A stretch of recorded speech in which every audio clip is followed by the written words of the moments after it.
Lord. హల్లెలూయా, హల్లెలూయా. प्रभु की स्तुति हो, हालेलुया। దేవుడు మరొక అవకాశం ఇచ్చినందుకు దేవుడికి మహిమ కలుగును గాక. और एक अवकाश मुझे प्रभु ने दिया है, उसके लिए उसको धन्यवाद। వచ్చిన మీ అందరికీ కూడా నా వందనాలు. जो इधर आए वो सभी को भी मेरा धन्यवाद।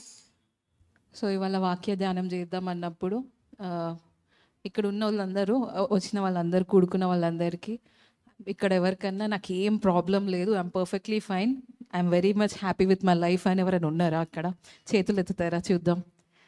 आज मैं वाक्य ध्यान करने के समय में मुझे ये सोच आया कि जो कोई लोग इधर है, आपके आपके जीवन में हर कोई समस्या, कुछ समस्या नहीं है रहने वाले, इधर कोई है क्या? ఎవరు ఎత్తారు కదా, ఎవరు ఎత్తలేరు. कोई भी हाथ नहीं उठा सकते। అందరికీ ఏదో ఒక ప్రాబ్లం ఉంది కదా. सभी लोगों को की हर तरीके का श्रम होता है। ఒకటో లేకపోతే రెండో లేకపోతే చాలానో ఏదో ఒక ప్రాబ్లం అయితే ఉందన్నమాట. అయితే एक नहीं तो दूसरा नहीं तो और कई के प्रॉब्लम अपने जीवन में रहते हैं। ఏదో ఒక ఓటమి, ఏదో ఒక తెగులు, ఏదో ఒక బాధ అయితే ఉంది కదా. एक की कमी और एक की बात अपने को रहता है। వాక్యం చూసుకున్నప్పుడు ఓటములు కానీ బాధలు కానీ వచ్చినప్పుడు మనం ఏం చేయాలి, దానికి ఎట్లా విజయం పొందాలి అని వాక్యం చూసుకుందాం అనుకున్నప్పుడు 1 శామ్యూయల్ 7 చాప్టర్, అంటే మొదటి సమూయేలు గ్రంథం 7వ అధ్యాయం దేవుడు చూపిస్తూ ఉన్నాడు. వాక్యంలో మనకు చాలా సొల్యూషన్స్ దొరుకుతూ ఉంటాయి కదా. मैं प्रभु का वचन देखने के समय में मुझे लगा कि हर एक चीज़ में प्रभु अपने को विजय देता है, और उसी में ही मेरा पाठ दानांश आज एक है 1 समूएल 7वां वचन में। యాజకుడు ఆయన ఏలి చచ్చిపోయిన తర్వాత, ఆయన మరణం అయిపోయిన తర్వాత, ఆయన ఎప్పుడైతే మరణం అయిపోతాడో లాస్ట్ జడ్జ్ అంటే ఆఖరి న్యాయాధిపతి సమూయేలు కదా. సో సమూయేలుని దేవుడు ఎన్నుకొని ఆ చిన్న బిడ్డని దేవుడు బలపరిచి పెద్దగా చేస్తాడు కదా. సో పెద్దగా చేసినప్పుడు ఎప్పుడైతే ఆ ఫిలిస్తీన్లు ఎప్పుడైతే ఇశ్రాయేల్ మీద దాడి చేయడం మొదలు పెడతారో ఇశ్రాయేలీలకి కాన్ఫిడెన్స్ తగ్గిపోతూ వస్తుంది. जब 1 समूएल में अपन देखें तो पहला न्यायाधिपति समूएल रहता था। जब वो फिलिस्तीन पे लड़ाई चलने रहते हैं, जब वो सभी को इजराइल लोगों को न्यायाधिपति के जैसे समूएल पहला था। ఎప్పుడైతే ఫిలిస్తీన్లు గెలుస్తారో ఒక యుద్ధంలో, అప్పుడు వాళ్ళు మందసంని తీసుకొని వెళ్ళిపోతారు కదా. जब एक युद्ध में फिलिस्तीन इजराइल से बढ़ जाते हैं, जब वो एक मंदस लेके जाते हैं, వాళ్ళు మందసం తీసుకొని వెళ్ళి వాళ్ళ దగ్గర పెట్టుకున్నప్పుడు వాళ్ళకి అపజయాలు, నాశనాలు కలుగుతాయి. దేవుడు వాళ్ళని మొత్తుతాడు. प्रभु का संदूक जो फिलिस्तीन लेके जाते हैं, उसके बाद वो लोगों को बहुत सारे श्रम आते हैं। అప్పుడు వాళ్ళు ఏం చేస్తారంటే మళ్ళీ తిరిగి ఆ మందసంని ఇశ్రాయేలీయులకి ఇచ్చేస్తారు. जब वो फिर से वो इजरायली लोगों को लौट लेते हैं। మందసం ఇశ్రాయేల్ దగ్గర ఉంది కానీ ఇంకా వాళ్ళ దగ్గర జయం లేదంట. संदूक इजराइल लोगों के पास है, लेकिन उसके पास जय नहीं है। వాళ్ళ దగ్గర మందసం ఉన్నప్పటికీ వాళ్ళకి శాంతి లేదంట, నెమ్మది లేదంట. उसके पास संदूक रहने के बाद भी वो लोगों को शांति और मन शांति भी नहीं है। 1 Samuel 7 chapter 2nd verse. 1 Samuel 7 और 2 वचन में अपन देख सकते हैं। మందసము కిర్యత్యారీములో నుండిన కాలము 20 సంవత్సరములాయెను. ఇజ్రాయేల్ అందరూ యెహోవాను అనుసరింప దుఃఖించుచుండగా, जब संदूक किरियात यारीम में बहुत समय तक अर्थात 20 वर्ष तक रहा, तब सब इजराइल के लोग यहोवा की ओर मन ही मन पहचाने लगे। మందసం వచ్చి 20 ఏళ్ళు అయిందంట, 20 years అయిందంట, కానీ వాళ్ళకి ఇంకా విజయం దొరకట్లేదంట ఫిలిస్తీన్ల నుంచి. संदूक आके 20 वर्ष हो गया, लेकिन फिर भी वो लोगों को फिलिस्तीनियों से जय नहीं वो लोग पाए। ఈరోజు ఇక్కడ చాలా మంది ఉన్నారు, నేను ప్రతి సండే చర్చ్కి వస్తున్నాను, లేకపోతే ప్రతి క్రిస్మస్కి చర్చ్కి వస్తున్నాను, నేను ఏదో ఒకటి చేస్తున్నాను, కానీ నా జీవితంలో ఇంకా విజయం దొరకట్లేదు అనుకుంటున్నారేమో. हर एक रविवार में, हर एक क्रिसमस में, हर एक संडे में अपन चर्च को आ रहे, लेकिन फिर भी अपने जीवित में जय अपन नहीं पा सकते। ఇశ్రాయేలీయులు కూడా అట్లనే అనుకున్నారంట, మా జీవితంలో విజయం లేదు అని చెప్పి దేవుడి దగ్గర విలపిస్తా వచ్చినారంట. इजराइल भी वही सोच रहे, मेरे जीवन में विजय नहीं है, इसलिए वो परमेश्वर के ऊपर प्रालाप कर रहे हैं। 3వ వచనం చూసుకుంటే సమూయేలు భక్తుడు అంటున్నాడు, మీరు ఇక్కడైనా దేవుడి తట్టు తిరగండి అని. 3వ వచనం. సమూయేలు ఇజ్రాయేల్ అందరితో ఇట్లనెను, మీ పూర్ణ హృదయముతో యెహోవా యొద్దకు మీరు మల్లు కొనిన ఎడల అన్య దేవతలను, అష్టారోతు దేవతలను మీ మధ్య నుండి తీసివేసి పట్టుదల కలిగి యెహోవా తట్టు మీ హృదయములను త్రిప్పి ఆయనను సేవించుడి, అప్పుడు ఆయన ఫిలిస్తీయుల చేతిలో నుండి మిమ్మును విడిపించును. वचन 3 में ये कहता है कि तब समूएल ने सब इजराइल से कहा, यदि तुम अपने पूरे मन से यहोवा की ओर लौटते नहीं हो, विदेशी देवताओं और अश्तरोत के अपने बीच से हटा दो और अपना मन यहोवा की ओर लगाओ और केवल उसी की सेवा करो, तब वह तुम्हें फिलिस्तियों के हाथ से छुड़ाएगा। ఫిలిస్తీన్ల నుంచి విజయం రావాలంటే సమయల్ భక్తుడు ఏం చెప్తున్నాడు? మీ పూర్ణ హృదయంతోని యెహోవా తట్టు తిరగండి. పూర్ణ హృదయంతోని, ఏదో సగం సగం హృదయంతో కాదంట. फिलिस्तीन के हाथों से आप छुड़ाने के लिए सामुएल बोल रहा है कि अपने पूर्ण हृदय से प्रभु को आश्रय करना चाहिए। పట్టుదల కలిగి దేవుడిని ఆశ్రయించండి, దేవుడిని వెంబడించండి, ఆయన తట్టు తిరిగి మీకున్న అన్య దేవతలను పడేయండి అని చెప్తున్నాడంట. प्रभु पे विश्वास रख के जो अन्य देवता को आप पूजा करे उसको छोड़ के परमेश्वर की ओर लौटो बोल के सामुएल कह रहा है। ఇక్కడ సమయల్ భక్తుడు అంటున్నాడు 2 types ఆఫ్ ట్రాన్స్ఫర్మేషన్స్, 2 విధాలుగా చేంజ్ రావాలి అని చెప్తున్నాడు. इधर सामुएल 2 तरह के मार्ग पे अपन देख सकते हैं। ఒకటి ఇన్వర్డ్ ట్రాన్స్ఫర్మేషన్, ఇంకొకటి ఎక్స్టర్నల్ ట్రాన్స్ఫర్మేషన్. లోపల నుంచి ఒక పరివర్తన రావాలంటున్నాడు, బయట నుంచి ఒక పరివర్తన రావాలంటున్నాడు. एक आंतरिक मार्ग और एक बाहरी मार्ग।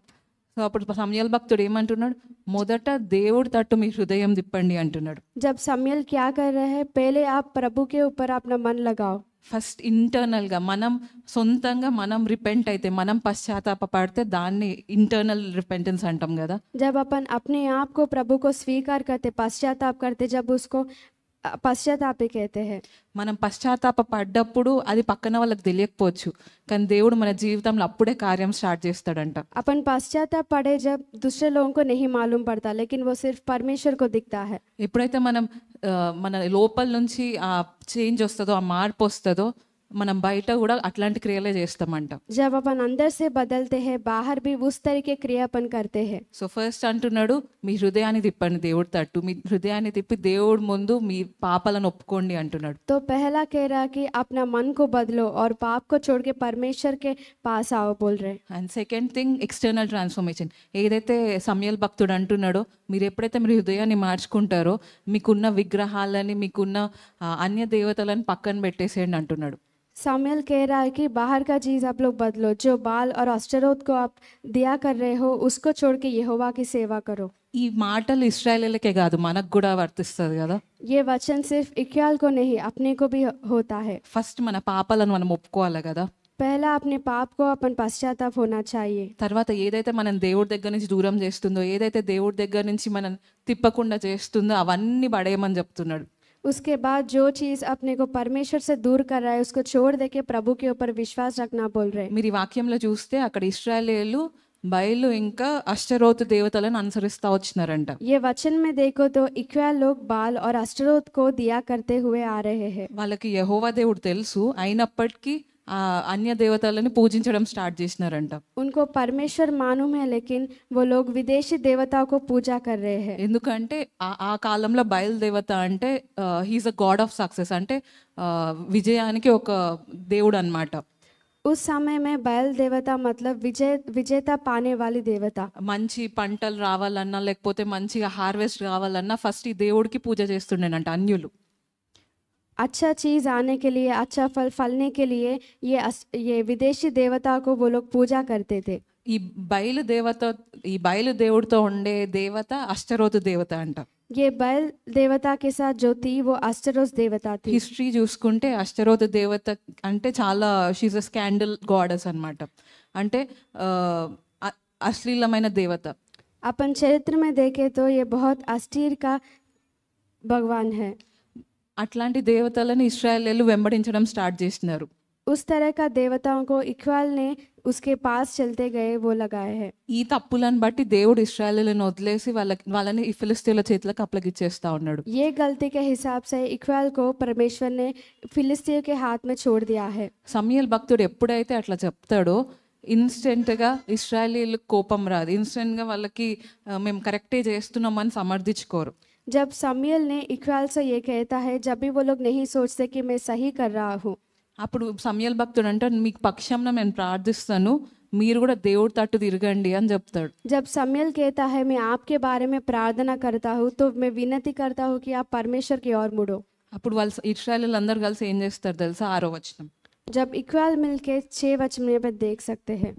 వారు మిస్పాలో కూడుకొని నీళ్లు చేది యెహోవా సన్నిధిని కుమ్మరించి ఆ దినము ఉపవాసముండి యెహోవా దృష్టికి మేము పాపాత్ములమని ఒప్పుకొనిరి. మిస్పాలో సమూయేలు ఇశ్రాయేలుకు న్యాయము తీర్చు వచ్చును.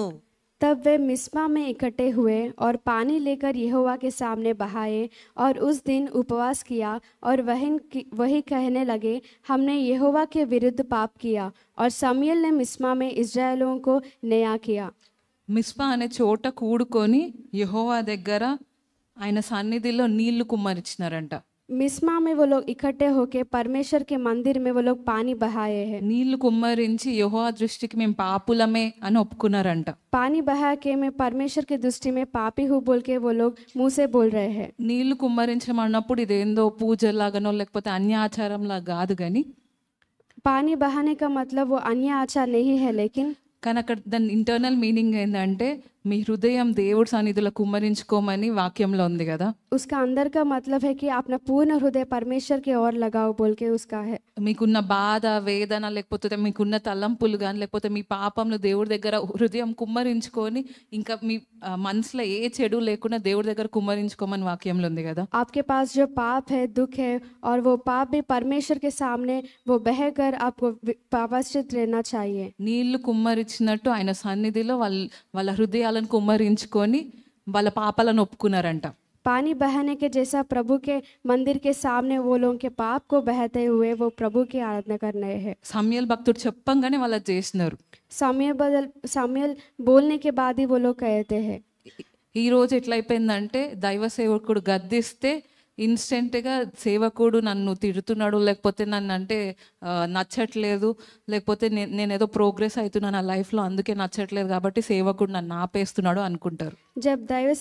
जब दैव लोग बोलते हैं कि ये नहीं करो बोल के, तब वो सोचते हैं कि मेरे बारे में मैं आगे बढ़ रहा हूँ इसीलिए वो लोग ऐसा कह रहे हैं, बोलते हैं। మీ ఆత్మీయ తండ్రి కానీ మీ ఆత్మీయ తల్లి కానీ మీ మంచి కోసం ఏదన్నా మిమ్మల్ని గద్దిస్తే అది మన మేలుకే కదా. आपके आत्मीय माँ और आपके आत्मीय बा कुछ तो भी आपको कहे तो वो अपने अच्छे के लिए बोल के समझना चाहिए। అట్లీస్ట్ మనకు చెప్పడానికి ఎవరో ఒకళ్ళు ఉన్నారు స్పిరిచువల్గా ఆత్మీయంగా. अपने को बोलने के लिए आत्मीय के तरीके में अपने को कौन तो भी है। చెప్పకుండా నశించిపోయిన వాళ్ళు చాలా మంది ఉన్నారు కదా. बिना बोले हुए जो लौट गए वो कितने के हैं। దైవ సేవకులు గద్దించినప్పుడు కానీ లేకపోతే ఏదైనా మీ తరపున ఇది కరెక్ట్ చేసుకోమని చెప్పినప్పుడు బాధపడకుండా దేవుడి దగ్గరికి వెళ్ళి మీ హృదయాన్ని కుమ్మరించుకోండి. जब दैविक लोग आपको कुछ तो भी बोलते हैं, बिना चिंता करके प्रभु के सन्निधि में आके उसके बारे में विनती करना चाहिए। కుమ్మరించుకున్నప్పుడు మన పాపాలు కానీ మన తప్పులు కానీ మనకు అప్పుడే తెలిసిపోతాయి కదా.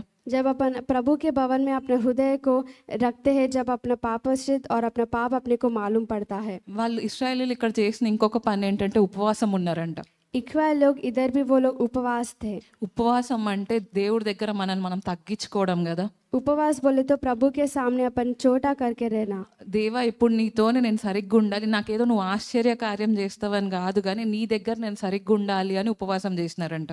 परमेश्वर मैं आपके पास हूँ, मुझे आश्चर्य कार्य के लिए नहीं, मैं तेरे लिए घटा हूँ इसलिए मैं उपवास हूँ। వాళ్ళని తగ్గించుకొని వాళ్ళ పాపాలను ఒప్పుకున్నప్పుడు సమూయేలు భక్తుడు వాళ్ళ తరపున ఇంటర్సీడ్ చేస్తూ ఉన్నాడు, అంటే విజ్ఞాపన చేస్తూ ఉన్నాడు. अपने आप वो लोग परमेश्वर के सामने कम करते रहे हैं जब शमूएल ने उसके बारे में विनती किया है।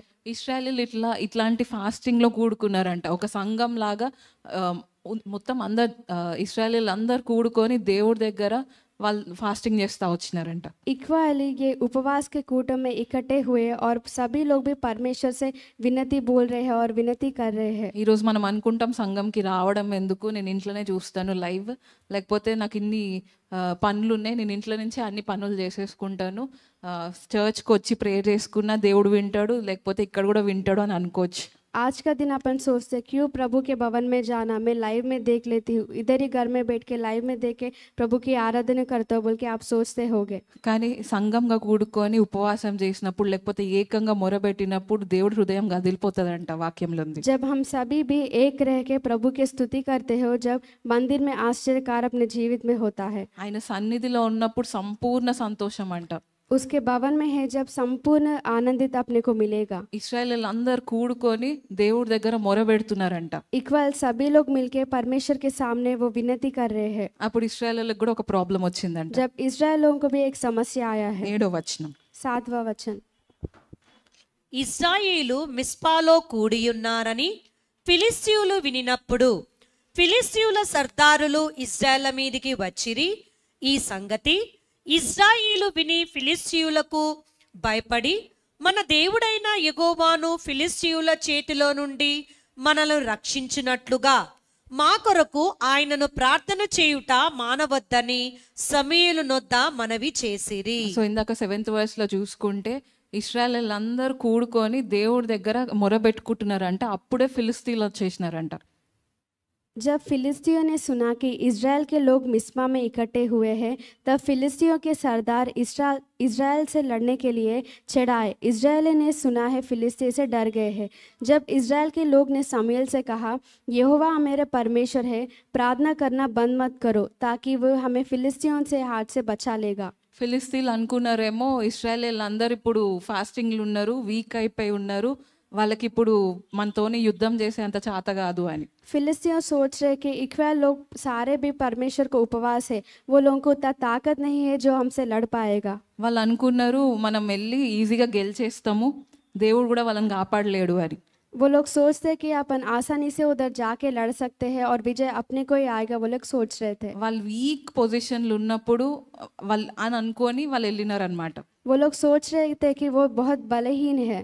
ఇక్కడ ఇశ్రాయేల్ యాక్చువల్గా ఏం చేస్తున్నారు, దేవుడి దగ్గర మొరబెట్టుకుంటున్నారు కదా. इधर इक्वाल लोग परमेश्वर से विनती कर रहे हैं. చాలాసార్లు మన లైఫ్లో అనుకుంటాం, మన జీవితంలో అనుకుంటాము, నేను దేవుడికి దగ్గరగా పోయి దేవుడికి ప్రార్థన చేస్తున్నప్పుడు నాకు ఎక్కువ సమస్యలు వస్తున్నాయి, అంటే నేను దేవుడికి ప్రార్థన చేస్తున్నాను కాబట్టేనేమో అని అనుకుంటాం, ప్రార్థన వదిలేస్తాం కూడా. बहुत बार अपन सोचते हैं कि जब मैं परमेश्वर के करीब जा रहा हूँ, मुझे अधिक श्रम अधिक दुख मुझे आ रहा है. దేవుడికి ఎవరైతే దగ్గరగా పోతారో వాళ్ళ మీదనే కదా సాతాన్ అటాక్ చేసేది. जो कोई परमेश्वर के करीब जाते हैं उसके ऊपर ही दृष्टि वो विरुद्ध में आता है. కానీ మనం గుర్తుపెట్టుకోవాల్సింది ఏంటంటే దేవుడికి ఎంత దగ్గరగా ఉన్నా కూడా దేవుడు మనం కాపాడగల సమర్థుడు కదా. హల్లెలూయా. जब अपन कितना करीब परमेश्वर के पास रहते हैं, जब वो हर तरीके के चीज से भी अपने को रक्षा देगा. దేవుడు సామర్థ్యం మర్చిపోయి అమ్మో నేను ప్రేయర్ ఎక్కువ చేస్తున్నా కాబట్టి నాకు శోధనలు ఎక్కువ వస్తున్నాయేమో అని ప్రేయరే ఆపేస్తాం. प्रभु का ताकत बोल के अपन विनती ज्यादा कर रहे हैं, बहुत श्रम आ रहा बोल के विनती ही छोड़ देते हैं. నాకు శ్రమలు ఎక్కువ అయిపోతున్నాయి, మా ఇంట్లో కష్టాలు ఎక్కువ అయిపోతున్నాయి అని చెప్పి చర్చ్కి రావడం మానేస్తాం. श्रमा मुझे अधिक हो गए, विपत्ति मुझे अधिक हो गया बोल के प्रभु के मंदिर में आना ही बंद कर देते हैं. ఒక్కసారి క్రిస్టియన్ అంటే క్రైస్తవుడు అని అనబడితే యేసుక్రీస్తుని మాత్రమే వెంబడించాలి కదా. एक बार आप क्रिश्चियन हो तो आप परमेश्वर यीशु मसीह को ही मानना चाहिए. ఆయనను వెంబడిస్తున్నందుకే నాకు కష్టాలు వస్తున్నాయేమో అని చెప్పి యేసయ్యనే వదిలేస్తూ ఉంటాం చాలాసార్లు. उसके साथ चल रही हूँ इसलिए मुझे दुख आया बोल के उसको ही छोड़ देते हैं. కానీ చాలాసార్లు మర్చిపోతాం ఏంటంటే ఆ యేసయ్యనే మనం మోస్తూ ఉంటాడు, యేసయ్యనే మనం నడిపిస్తూ ఉంటాడు, మనం ఆయననే వదిలేసి వెళ్ళిపోతూ ఉంటాం. बहुत बार अपन भूल जाते हैं कि परमेश्वर ही आप सभी को उठा रहे हैं, आप सारे दुखों को भी उन्हीं उठा रहे हैं. ఇక్కడ 8వ వచనం ఒకసారి చదువుకుందాం. ये 8वां वचन. మన దేవుడైన యెహోవాను ఫిలిష్తీయుల చేతిలో నుండి మనలను రక్షించున్నట్లుగా మా కొరకు ఆయనను ప్రార్థన చేయుటకు మానవద్దని సమూయేలు నొద్ద మనవి చేసిరి. సమూయేలు దగ్గర వాళ్ళందరూ మనవి చేసుకుంటున్నారంట. तब इज़राइल के लोगों ने सामुएल से कहा, यहोवा हमारे परमेश्वर के प्रार्थना करना मत करो, ताकि वो हमें फिलिस्तियों के हाथ से बचा ले. వాళ్ళు అక్కడ భయపడ్డారు, కానీ వాళ్ళు చేసిన పని ఏంటి, దేవుడి దగ్గర మొరపెట్టడం ఆపకు అని చెప్తున్నారు సమూయేలు భక్తుడికి. वो लोग डर गए, लेकिन सामुएल भक्त से वो लोग कहता है कि प्रार्थना करना मत छोड़ो. ముందు కూడా వాళ్ళు యుద్ధాలు చేసినారు ఫిలిస్తీయులతోని, आगे भी वो लोग बहुत सारे युद्ध को जय पाए हैं, కానీ ఆ 2 యుద్ధాల్లో ఓడిపోయినారు. लेकिन वो सारे युद्ध में भी वो हार गए थे. వాళ్ళు ఎందుకు భయపడ్డారంటే వాళ్ళ కాన్ఫిడెన్స్ మొత్తం పోయిందనమాట, మేము ఈసారి గెలుస్తామో లేదో అని. वो लोग डर गए कि मुझे शक्ति नहीं है और इसलिए मैं कुछ नहीं कर सकता. భయపడ్డారు కానీ దేవుడిని వదిలిపెట్టలేదు ఈసారి. वो लोग डर गए हैं लेकिन प्रभु को नहीं छोड़े. మీరు ముందు చాప్టర్స్లో చూసుకుంటే ఇశ్రాయేలీయులు ఫిలిస్తీన్లతో యుద్ధం చేసేటప్పుడు ఓడిపోతున్నారు అనుకున్నప్పుడు వాళ్ళు ఏం చేస్తారంటే వాళ్ళకి తెలివి ఎక్కువ అయిపోయి మందసం తీసుకొచ్చి మనం పెట్టుకుందాం, ఇక్కడ దేవుడు మనకు విజయం ఇస్తాడు అని అనుకుంటారు. आगे वचन में अपन देखें तो इज़राइल लोग इक्वाल से बोलते हैं कि जो प्रभु का संदूक है मेरे घर में है तो मुझे विजय आ सकता बोल के वो लोग ऐसा सोचते हैं. వాళ్ళు అనుకుంటారు మందసంని మనం లక్కీ చామ్ లాగా యూజ్ చేసుకుందాము, ఇది మనకు లక్ని తీసుకొస్తుంది అని. संदूक को अपने में रखे तो अपने को विजय आता बोल के इस उद्देश्य से वो लोग घर में रखे हैं, కానీ అప్పుడు వాళ్ళు ఓడిపోతారు. लेकिन वो लोग हार जाते हैं। ఈసారి వాళ్ళ దగ్గర మందసం వాళ్ళ దగ్గర లేదు, इस बार वो संदूक उन्हीं के पास नहीं है, కానీ వాళ్ళ దగ్గర దేవుడు అంటే భయం ఉంది, భక్తి ఉంది. लेकिन उसके पास परमेश्वर बोले तो भक्ति और डर है। దేవుడు చేస్తాడు, దేవుడు జరిగిస్తాడు అనే విశ్వాసం ఉంది. परमेश्वर करता है, वो कर सकता है बोल के विश्वास वो लोगों को है। ఈసారి వాళ్ళు షార్ట్ కట్స్ ఎత్తుక్కోలేదు. इस बार वो लोग ठीक रास्ता नहीं सोचे। ఈసారి వాళ్ళు అనుకున్నారు మేము దేవుడి దగ్గర మొర పెడుతూనే ఉంటాము అని అనుకున్నారు. इस बार सोचे मैं परमेश्वर के सामने विनती करता ही रहूंगा। ఇమాజిన్ చేసుకోండి, మనం ఇక్కడ ప్రేయర్ చేసుకుంటున్నాము, ఇక్కడ కూడుకున్నాము, ఇప్పుడు పాకిస్తాన్ మన పైన అటాక్ చేస్తుంది, లేకపోతే ఇంటర్నల్గా టెర్రరిస్ట్ వచ్చి ఇక్కడ అటాక్ చేస్తున్నారంటే ఒకళ్ళని ఉంటారా ఇక్కడ? सोचे कि आप इधर बैठे हो, प्रभु के विनती कर रहे हो, जो अब पाकिस्तान लोग आके आपके विरुद्ध आए तो आप क्या प्रभु को विनती करते हो? ఇక్కడ ఎవ్వరు ఉండరు కదా, అందరం పారిపోతాం కదా. इधर कोई भी नहीं रहते, सभी लोग भाग जाते हैं। మనం అనుకుంటాం మన శక్తితో మనం వెళ్ళిపోతే బెటర్, దేవుడితో ప్రేయర్ చేసుకొని ఇక్కడనే ఉండడం కంటే అని అనుకుంటాం. अपन सोचते हैं कि प्रभु के आश्रय करने से बदल अपने आप ही इधर से चले जाएंगे। వాళ్ళతో మనం కొట్లాడలేము, వాళ్ళతో మనం యుద్ధం చేయలేము, గెలవలేము, మనం వెళ్ళిపోవడం బెటర్ అనుకుంటాం. उनसे अपन जय नहीं पा सकते, उनसे दूर भागना ही बेटर है बोल के अपन चले जाते हैं। కానీ సమయల్ భక్తుడు ఇంకా ఇశ్రాయేలు ఏం చేస్తున్నారు? ఉన్న స్థలంలోనే అదే మిస్ఫాల్ అక్కడే ఉండి దేవుడికి మొరబెట్టుకుంటున్నారంట. लेकिन इजराइल लोग क्या कर रहे हैं? समूएल भी जो इक्वाल लोग उधर इकट्ठे हुए, उधर ही वो लोग बैठ के प्रभु से विनती कर रहे हैं। వాళ్ళు అక్కడ మొరబెట్టుకుంటున్నప్పుడు 9th వర్డ్ సమయల్ ఏం చేస్తున్నాడు చూద్దాం. సమూయేలు పాలు విడువని ఒక గొర్రె పిల్లను తెచ్చి యెహోవాకు సర్వాంగ బలిగా అర్పించి ఇజ్రాయేలు పక్షమున యెహోవాను ప్రార్థన చేయగా యెహోవా అతని ప్రార్థన అంగీకరించెను. तब समूएल ने एक दूध पेटा मेमना लिया और उसे पूरा बलिदान कर यहोवा के लिए चढ़ा दिया, और समूएल ने यहोवा से इस्राएलियों से जोर प्रार्थना की और यहोवा ने उसकी सुन ली। ఏంది ఇది? ఇశ్రాయేలీల మీదకి ఫిలిస్తీన్లు అందరు యుద్ధం చేయడానికి వస్తుంటే సమయల్ ఏం చేస్తున్నాడు? గొర్రె పిల్లని అర్పిస్తున్నాడంట. इजरायलों के ऊपर फिलिस्ती वो लोग आ रहे थे तो समूएल ने एक बलिदान चढ़ा रहा है। అంత సీరియస్ పాయింట్ ఆఫ్ టైంలో ఇస్రాయల్కి భయం అవుతుంటే సమయల్ ఏం చేస్తున్నాడంటే గొర్రె పిల్లని అర్పిస్తున్నాడంట. इतना भयंकर समय में जो इजराइल लोग सारे डर रहे हैं, मगर समूएल तो प्रभु को बलिदान चढ़ा रहा है। దేవుడు దైవ సేవకుడు కదా, ఏది చేసినా ఒక మీనింగ్ ఉంటుంది కదా. ये दैविक का व्यक्ति है, जो करे तो भी उसका एक अर्थ रहता है। ఎప్పుడైతే ఇశ్రాయేలీలు వాళ్ళ పాపం ఒప్పుకున్నారో, వాళ్ళు ఒప్పుకున్న తర్వాత ఆ బలి అర్పించినప్పుడు వాళ్ళ మీద ఉన్న పాపము ఆ గొర్రెపిల్ల మీదకి పోతుంది కదా. जब इजराइल लोग अपने पाप को पश्चाताप पाए हैं, जो वो पाप है वो एक बलिदान मेमना के ऊपर चले जाता है। ఇశ్రాయేలీలు అప్పటి నుంచి మొరబెట్టుకుంటా ఉన్నారు. కానీ మీరు వాక్యంలో చూడండి, ఎప్పుడైతే సమయల్ భక్తుడు ఆ బలి అర్పిస్తాడో అప్పుడు దేవుడు ఆ ప్రార్థన అంగీకరిస్తాడంట, దేవుడు ఆ ప్రార్థనకి జవాబిస్తాడంట. इक्वाली प्रभु को विनती करते रहते हैं, लेकिन जब समूएल ने प्रभु को बलिदान चढ़ाता है वो उसका सुन लेता है। ఆ చిన్న గొర్రెపిల్ల, పాలు విడవని గొర్రెపిల్ల అంటే పాపం ఏం తెలియదు, అమాయకురాలు కదా, అమాయక గొర్రెపిల్ల కదా. वो दूध पीता मेमना जो उसको कुछ भी नहीं पता, దానికి అసలు ఏమి తప్పు తెలీదు, పాపం అసలు దానికి సంబంధం లేని దాంట్లో దాన్ని చంపేస్తున్నారు కదా. उसको कुछ भी संबंध नहीं है और वो बहुत छोटी है। ఏ పాపం ఏ తప్పు ఎరగని గొర్రె పిల్ల అనగానే ఎవరు గుర్తొస్తున్నారు? किस तरीके का पाप नहीं है बोल तो आपको कौन याद आ रहा है? హల్లెలూయా. యేసయ్య కూడా మన కోసం ఏం తప్పు ఎరగనప్పటికీ మన కోసం, మన పాపాల కోసం బలి అయినారు కదా.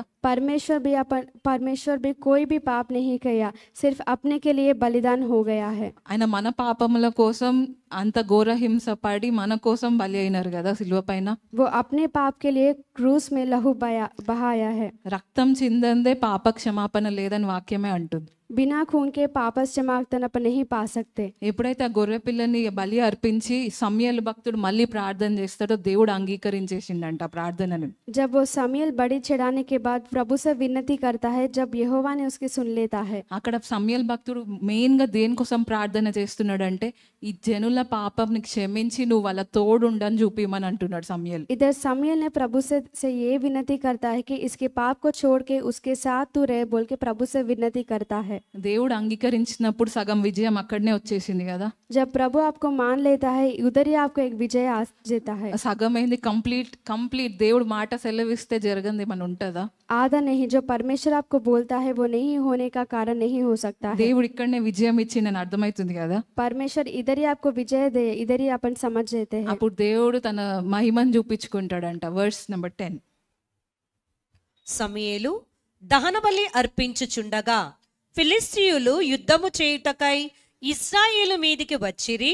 అయితే యెహోవా ఆ దినమున ఫిలిష్తీయుల మీద మెండుగా ఉరుములు ఉరిమించి వారిని తారుమారు చేయగా వారు ఇశ్రాయేలు చేత ఓడిపోయిరి. హల్లెలూయా. जब समूएल बलिदान चढ़ा रहा था तब फिलिस्तियों इस्राएल से युद्ध करने आए, परंतु उस दिन यहोवा ने फिलिस्ती पर जोर से गरजा और उन्हीं ने इस घबरा दिया और इस्राएलियों से सामने पराजित हो गए। ఇశ్రాయేలీలు అక్కడ చేసింది ఒక్కటే పని.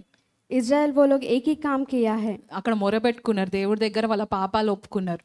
प्रभु के सामने वो लोग पापश्चित पाए हैं। అక్కడ చేసిన ఒక్క పాప క్షమాపణ దగ్గర దేవుడు వాళ్ళకి విజయం ఇచ్చేసిండంట. वो एक ही चीज पाप क्षमा के विषय में प्रभु ने उसको क्षमा किया వాళ్ళు है। కత్తి ఎత్తక ముందే దేవుడు యుద్ధం స్టార్ట్ చేసిండు. హల్లెలూయా. वो लोग डाल उठाने के सिवाय परमेश्वर ने युद्ध शुरू कर दिया है। దేవుడు తన మహిమను ఎట్లా చూపించుకున్నాడండి?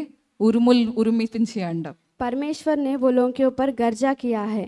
ఎప్పుడైతే ఆ ఉరుములు వచ్చినాయో అక్కడ ఉన్న ఆర్మీ, ఆ సైన్యం అంతా, ఫిలిస్తీన్ల సైన్యం అంతా కన్ఫ్యూజ్ అయిపోయినారంట. जब परमेश्वर का गर्जा उधर आता है जो फिलिस्तियों के सारे सेना भी डर जाते हैं। వాళ్ళు కన్ఫ్యూజ్ అయ్యి ఆ ట్రామాలో ఓడిపోయినారు.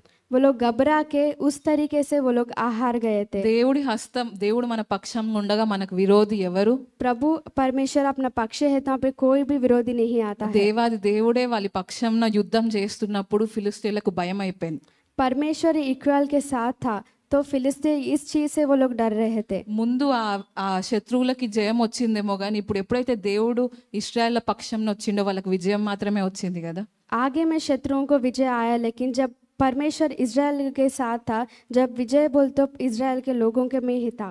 అప్పుడు ఇజ్రాయేలీలు కూడా ఆ కాన్ఫిడెన్స్ తోని యుద్ధం ప్రారంభించినారు. जब इजराइल लोग भी ये विश्वास है वो लोग युद्ध प्रारंभ किए हैं। వాళ్ళ దగ్గర ఆయుధాలు ఉన్నట్టు కూడా వాక్యంలో లేదు. బట్ దెన్ వాక్యం అంటుంది వాళ్ళు గెలిచినారు, వాళ్ళని తరిమి కొట్టినారు ఫిలిస్తీన్లని అని. वो लोगों के पास कुछ भी आयुध नहीं था, फिर भी प्रभु का वचन बोलता है कि वो बिना आयुध के वो लोग जय पाए हैं। దేవుడు ముందు ఏ మనిషి, ఏ ఆర్మీ, ఏ సైన్యం నిలవగలుగుతుందండి? प्रभु के सामने कोई भी व्यक्ति, कोई भी सेना नहीं टल सकता है। ఈరోజు అపవాది మన జీవితంలో కూడా అట్లాంటి ఎన్నో యుద్ధాలు చేస్తున్నాడు.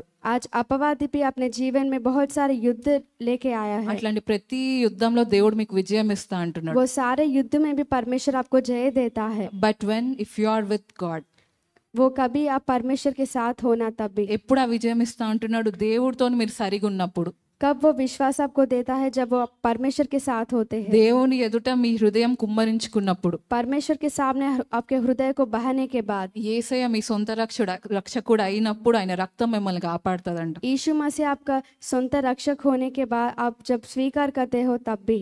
దేవుడు అంటున్నాడు, ఈ రోజు నీకు ఏ యుద్ధంలో అయినా నేను విజయం ఇవ్వడానికి నేను రెడీగా ఉన్నాను. But are you right with me? आज परमेश्वर बोल रहा है कि कोई भी युद्ध में मैं तेरे साथ रहूंगा, क्या तू मेरे साथ रहता है? మీరు నాతో సరిగ్గా ఉన్నారా? మీరు నా బిడ్డలు అనబడుతున్నారా? మీరు నా బిడ్డల్లాగా ప్రవర్తిస్తున్నారా? क्या आप मुझसे ठीक हो? क्या आप मेरे बच्चियों बेटों के जैसा हो? దేవుడు విజయం ఇచ్చినప్పుడు ఆ విజయం ఎవ్వరు ఆపలేరంట. హల్లెలూయా. परमेश्वर जो विजय आपको देता है उससे आपको कोई भी नहीं रोक सकते। ఇశ్రాయేల్ ఆ విజయం వచ్చిన తర్వాత వెంటనే పార్టీ చేసుకోలేదు. इक्वा लोगों को जो विजय आने के बाद वो लोग नहीं शोर मचाए, వాళ్ళు దేవుడిని స్తుతించినారు. वो लोग प्रभु की स्तुति आराधना की। Verse number 12. అప్పుడు సమూయేలు ఒక రాయి తీసి మిస్పాకును షేకును మధ్య దానిని నిలిపి ఇంతవరకు యెహోవా మనకు సహాయము చేసనని చెప్పి దానికి ఎబెనేజరు అని పేరు పెట్టెను. 12 वचन। तब समूएल ने एक पत्थर लिया और उस पे मिस्पा और स्नेह का बीच स्थापित किया और उसका नाम एबेनेजर रखा और कहा, यहोवा यहाँ तक हमारी सहायता किया है।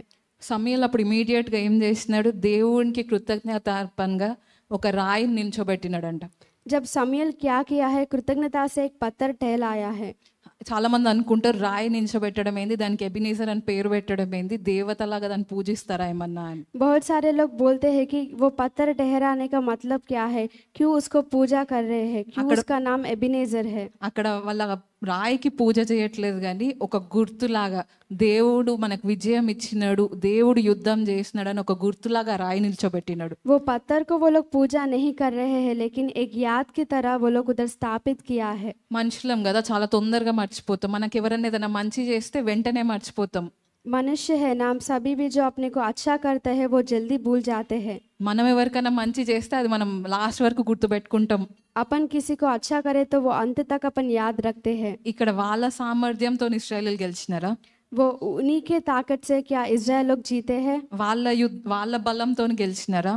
उसके जय से क्या वो लोग जीते हैं? వాళ్ళ తెలివితో గెలిచినారా? उसके ज्ञान से क्या जीते हैं? ఎవరి వల్ల గెలిచినారు? किसके द्वारा जय पाए हैं? దేవుడి వల్ల మాత్రమే కదా. सिर्फ परमेश्वर के द्वारा ही। వాళ్ళు అది మర్చిపోవద్దని ఎబినేజర్ అని ఒక రాయిని అక్కడ పెట్టిండంట. वो लोग ये नहीं भूलना इसलिए वो लोग एक पत्थर एबिनेजर बोल के लिखा हुआ है। అది చూసినప్పుడల్లా గుర్తు రావాలి, నేను దేవుడిని వెంబడించినప్పుడు ఆయన నాకు విజయం ఇస్తాడు, ఆయన నన్ను త్రోసివేయడు అని. वो देखे जब याद आना कि जब मैं परमेश्वर को आश्रय करता हूँ वो मुझे कभी नहीं छोड़ेगा बोल के। ఆయనను ఆశ్రయించు వారిని ఆయన ఎప్పుడు సిగ్గుపరిచే దేవుడు కాదు. హల్లెలూయా. जब वो परमेश्वर को आश्रय करता है वो किसी को भी शर्मिंदा नहीं करेगा। ఆయనను ఆశ్రయించినప్పుడు ఆయన వాళ్ళని త్రోసివేసే దేవుడు కాదు. जब उसको आश्रय करता है उसको टला देने वाला नहीं है। రాత్రి 3 అని 2 అని ప్రేయర్ చేస్తే ఏం టైం ఇది, ఇప్పుడు ఎందుకు ప్రేయర్ చేస్తున్నావు, ఇప్పుడు నేను స్లీపింగ్ టైం అని అంటాడా దేవుడు? रात के 3 बजे 2 बजे प्रार्थना किया तो क्या परमेश्वर बोलते ये सो जाने का वक्त है बोल के?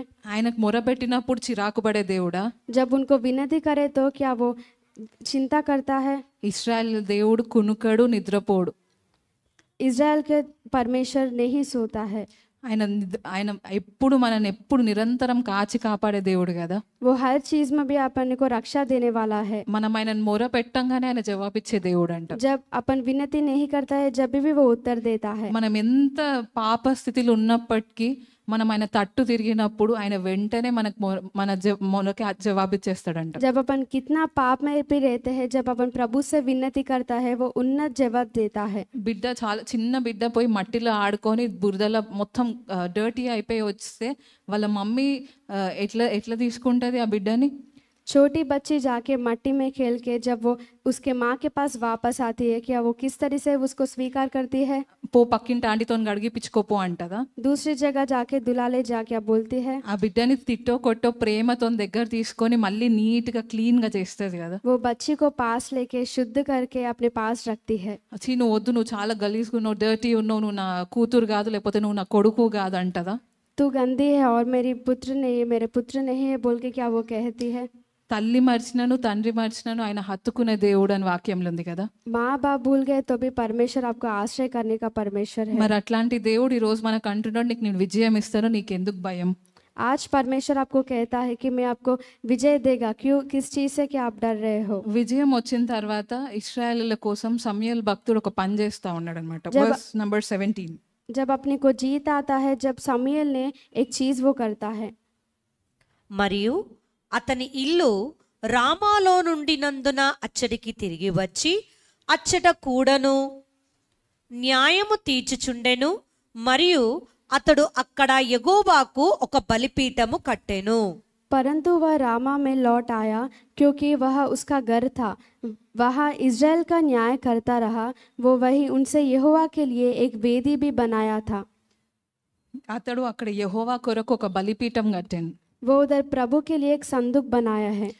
అక్కడ ఆయన ఎందుకు పర్టికులర్ గా బలిపీఠం కట్టిండని ఫోకస్ చేస్తే वो एक हर एक चीज से क्यों वो वेदिक बनाए बोल के अपन ध्यान किए तो అక్కడ యెహోవా తప్ప వేరే దేవుడికి బలులు అర్పించొద్దని, उधर परमेश्वर के सिवा और किसको भी नहीं लगाना बोल के, దేవునికి తప్ప ఇంకెవ్వరికి మహిమ రావద్దని, परमेश्वर के सिवा और किसी को भी महिमा जाने के लिए नहीं जाने के लिए। ముందర ఇశ్రాయేలీలు దేవుడితో పాటు వేరే దేవతలను కూడా ఆశ్రయిస్తా వచ్చినారు. आगे इज़राइल लोग परमेश्वर के साथ दूसरे देवता को भी अनुसार करते आए। కానీ సమూయేలు భక్తుడు అంటున్నాడు, మీరు యెహోవాని మాత్రమే సేవించాలి, నిజమైన దేవుడిని మాత్రమే పూజించాలి అని. लेकिन समूएल कह रहा है कि एक सच्चा परमेश्वर को ही आप लोग आश्रय करना चाहिए बोल ఈ के। రోజు మన జీవితంలో కూడా దేవుడితో పాటు మీరు ఇంకేదో దేన్నో వెంబడిస్తా ఉన్నారు. आज अपने जीवित में भी परमेश्वर के साथ और किसी चीज को आप आश्रय कर रहे हो. దేవుడితో పాటు ఒక మనిషినో లేకపోతే ఒక సెల్ ఫోన్నో లేకపోతే ఒక ల్యాప్టాప్నో లేకపోతే ఒక నావెల్స్నో లేకపోతే సినిమాస్నో లేకపోతే మనుషులనో ప్రేమిస్తూ వస్తున్నారు. परमेश्वर के साथ आप एक मनुष्य को नहीं तो आपके सेल फोन को, आपके बुक्स को, आपके लैपटॉप्स को, हर एक चीज को आप प्राधान्य दे रहे हो. దేవుడు అంటున్నాడు ఓన్లీ మీ. परमेश्वर बोल रहा है सिर्फ मैं, కేవలం నన్ను మాత్రమే పూజించాలి, सिर्फ मुझे ही पूजा करो, కేవలం నన్ను మాత్రమే దేవుడిగా ఎంచాలి. सिर्फ मुझे ही परमेश्वर के रीत करो. నాతో పాటు ఇంకేదన్నా వస్తే అది దేవుడు యాక్సెప్ట్ చేయడు. मेरे साथ हर कोई चीज आए तो मैं आपको नहीं पाऊंगा. మీరు అనుకోవచ్చు నేను దేవుడికి ప్రార్థన చేస్తాను, దేవుడితో పాటు వేరే వాళ్ళకి కూడా నేను ఇంపార్టెన్స్ ఇస్తాను అని. आप सोचते कि मैं परमेश्वर को आश्रय करता हूँ, उसके साथ किसी और को भी आश्रय करता हूँ बोल కానీ के. దేవుడు అంటున్నాడు నా మహిమ నేను ఎవరితోని షేర్ చేసుకోను. लेकिन परमेश्वर कहता है मेरी महिमा मैं किसी और से नहीं बांटूंगा, because he's a jealous God. क्योंकि मैं घमंडी हूँ. దేవుడు అంటున్నాడు నా పక్కన నువ్వు తీసుకొచ్చి ఎవరిని పెట్టినా నేను యాక్సెప్ట్ చేయను. परमेश्वर कहता है मेरे बाजुक तो किसी और को रखे तो मैं उसको स्वीकार नहीं करूंगा. మీరు దేవుడితో పాటు ఈ మనిషి నాకు ఈ పని చేసి పెడతాడు లేకపోతే ఈ సిస్టమ్ నాకు ఈ పని చేసి పెడుతుంది అని అనుకోవచ్చు. परमेश्वर के साथ वो चीज़ मेरे को ये कर सकती है, वो मनुष्य मेरे को ये कर सकता है बोल के अपन नहीं रख కానీ सकते. దేవుడు ఉన్నప్పుడు మీరు బ్యాకప్ ప్లాన్ పెట్టుకోకండి. लेकिन परमेश्वर आपके पास है तो आप पीछे नहीं मुड़ना चाहिए. ఇంకొక ఆశ్రయిస్తామో లేకపోతే ఇంకొక మనుషులను ఆశ్రయిస్తామో అని అది పెట్టుకోకండి మైండ్లో. किसी और को आश्रय करना, किसी और से रहना बोल के आपने सोच में नहीं रखो. దేవుడిని వెంబడించినప్పుడు దేవుడిని మాత్రమే వెంబడించి ఆయన యందు సంపూర్ణంగా విశ్వాసం పెట్టండి. परमेश्वर को आप जान रहे तो सिर्फ उन्हीं के ऊपर विश्वास रखे उससे आगे बढ़ना चाहिए. భూమి ఆకాశాలను సృజించిన దేవుడు మనకి విజయం ఇవ్వలేడా? जो भूमि और आकाश का सृष्टि करता है वो आप सभी को भी विजय देता है. ఆయన సర్వ సృష్టికర్త కదా, ये सर्व सृष्टि करता है, సర్వోన్నతుడైన దేవుడు. ये सर्व महान प्रभु है. మనం నమ్మదగని వారం అయినప్పటికీ ఆయన నమ్మదగిన దేవుడు అని వాక్యం చెప్తుంది. अपन बिना विश्वास से है फिर भी वो प्रभु विश्वास का है. ఈరోజు మన జీవితంలో కూడా మీ దగ్గర ఆ ఎబినేజర్ అనే ఆ స్టోన్ ఉందా? आज आपके जीवित में भी एबेनेजर का पत्थर क्या आपके जीवन में है? ఎప్పుడైతే ఇశ్రాయేలీలు గెలిచినారో సమూయేలు భక్తుడు ఆ ఎబినేజర్ అని ఒక పేరు పెట్టి ఒక రాయిని పెట్టినాడు. कब इजराइल लोग विजय पाया है? जब समूएल ने एक पत्थर लेके उसको एबेनेजर बोल के नाम लगाया మీ है. జీవితంలో అట్లాంటి రాయిలు ఉన్నాయా లేవా? आपके जीवित में उस तरीके के पत्थर क्या है?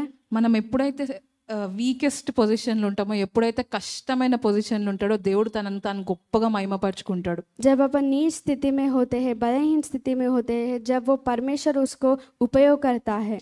అసలు నా పని అయిపోయింది ఇంతటితోని, నేను ఎట్లా బయటపడతా ఈ సమస్య నుంచి అని అనుకోవచ్చు.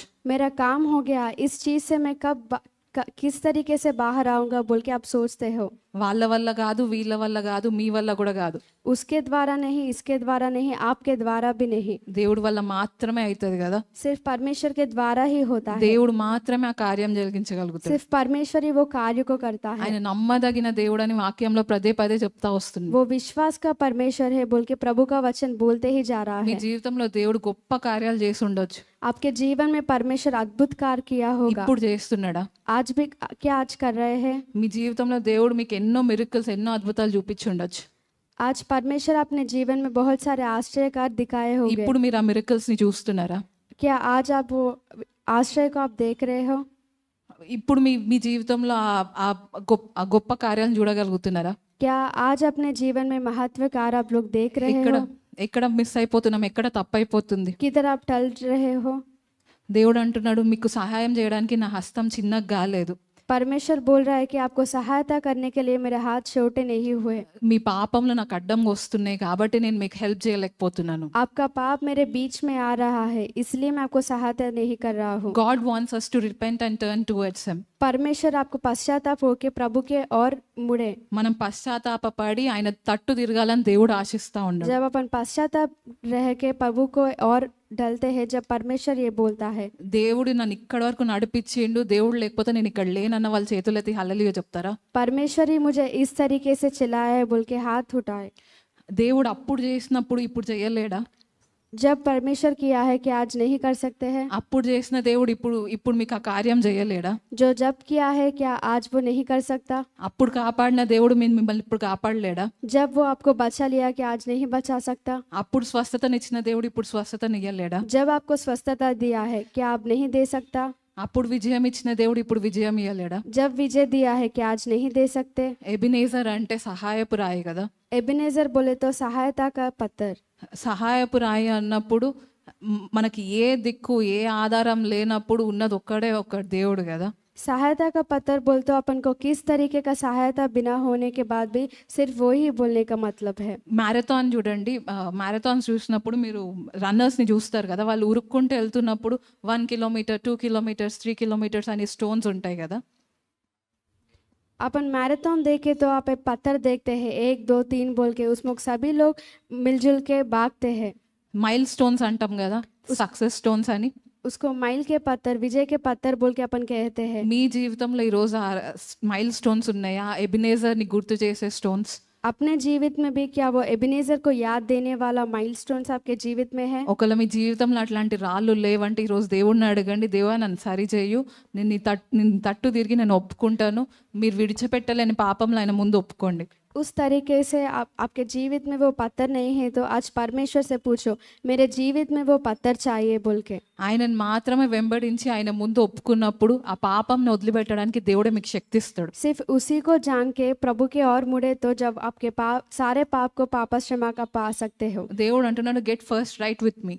परमेश्वर बोलता है पहले मेरे ओर मुड़ो, నా తట్టు తిరిగి నాతో కరెక్ట్గా ఉండండి, నా బిడ్డలు అనబడండి.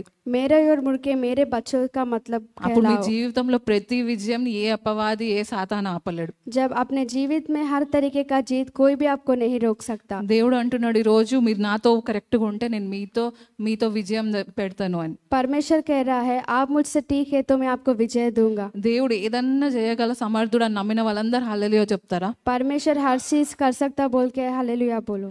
కానీ మనకు కావాల్సింది ఏంది? విశ్వాసం. लेकिन आपको क्या चाहिए? विश्वास होना चाहिए। శ్రమలో ఉన్నప్పటికీ దేవుడు మన తోడు ఉన్నాడన్న విశ్వాసం. जब अपन विपत्ति में रहते हैं, जब परमेश्वर अपना साथ है बोलने का विश्वास। బాధ ఉన్నప్పటికీ ఆయన నా కన్నీటిని నాట్యంగా మారుస్తాడనే విశ్వాసం. दुख होने के बाद भी मेरे आंसुओं को नाट्य रूप में बदलने वाला विश्वास। ఆయన మన చేయి పట్టుకొని నడిపించే దేవుడు అనే విశ్వాసం. वो अपना हाथ पकड़ के चलाने वाला विश्वास। ఎబినేజర్ ఇంతవరకు నడిపించిన దేవుడు, एबिनेजर अभी तक चलाने वाला परमेश्वर, ఇంతవరకు నడిపించిన దేవుడు అంతం వరకు కూడా నడిపిస్తాడు కదా. अभी तक चलाने वाला अंत तक अपने साथ चलता है। దేవుడు మనం తప్పకుండా విజయం వైపే నడిపిస్తాడని నమ్మిన వారందరూ హల్లెలూయా చెప్దామా? परमेश्वर हर रीति में विजय देता है। దేవుడి వాక్యం దీవించండి. परमेश्वर ये वचन को आशीर्वाद दे।